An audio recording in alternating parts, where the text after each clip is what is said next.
I've heard many managers say this, executives. Situational leadership, it changed the way I manage people.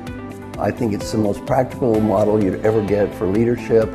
It's good for first-line supervisor, it's good for a CEO, it's good for everyone to know and understand.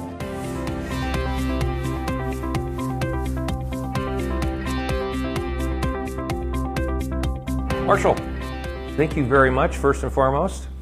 Well, thank you so much. I feel like, I owe so much to all of you guys. We're here to talk about a lot of things, but I'd be interested maybe walk down memory lane a little bit. One person we both have in common that had a lot of influence on both of our careers was Dr. Paul Hersey.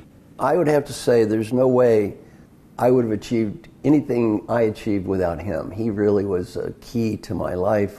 I met Paul when I was in my 20s, and he was kind enough to let me follow him around, to go to his programs, and I just tried to learn what he did.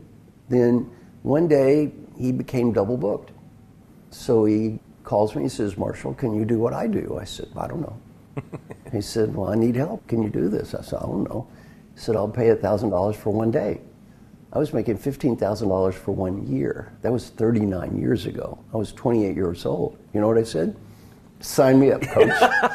So I did a program for the Metropolitan Life Insurance Company. They were very angry when I showed up because I wasn't him. Right. But I got ranked first place of all the speakers.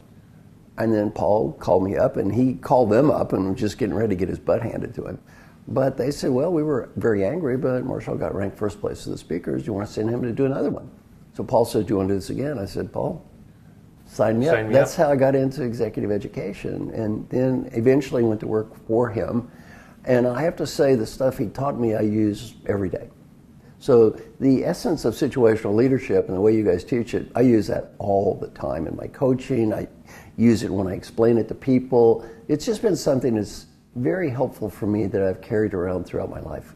I can reflect on it myself, but I'm interested, the first time you saw the situational leadership model. Yeah, no, I can remember it very well. I was at a program with Paul, and I remember because I had some very good teachers at UCLA, but I had no teachers that were like him. So I thought, this guy is a teacher just at a different level. And it was so interesting and so much fun. And the thing I love about situational leadership, and especially the way you guys teach it, is, to me, Paul always said, it's organized common sense. It's impossible to argue with, to me. It just makes so much sense. Yeah, there's a difference between common sense and common practice. So it's common sense, it's far from common practice. Yeah. So I love the way that it's designed. I think it's the most practical model you'd ever get for leadership. It's something that you can use the rest of your life. So when you guys train people in how to use this, it's something they can take with them, not just in a program, it's something they can use the rest of their lives. It's really easy to understand, which is the benefit of it. And as you're saying, it's far more difficult when you get into it and you really start to practice it and to use it. You know, but I too reflect on the first time I saw what the doc teaching situational leadership, and I'd just come out of a MBA program and had a series of professors, and there really was magic that he could do in front of the room with, at the time, 5 blank flip charts. It was almost like you wanted to go up and which many people did. Can you autograph this for me? And I think, at least from my perspective, be interested in your opinion on this.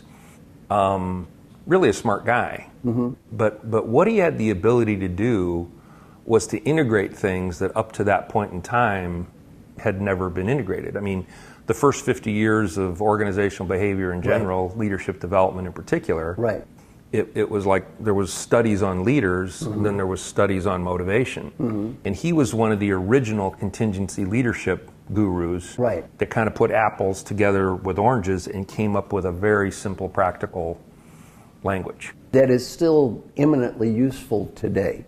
And it's amazing how situational leadership has withstood the test of time.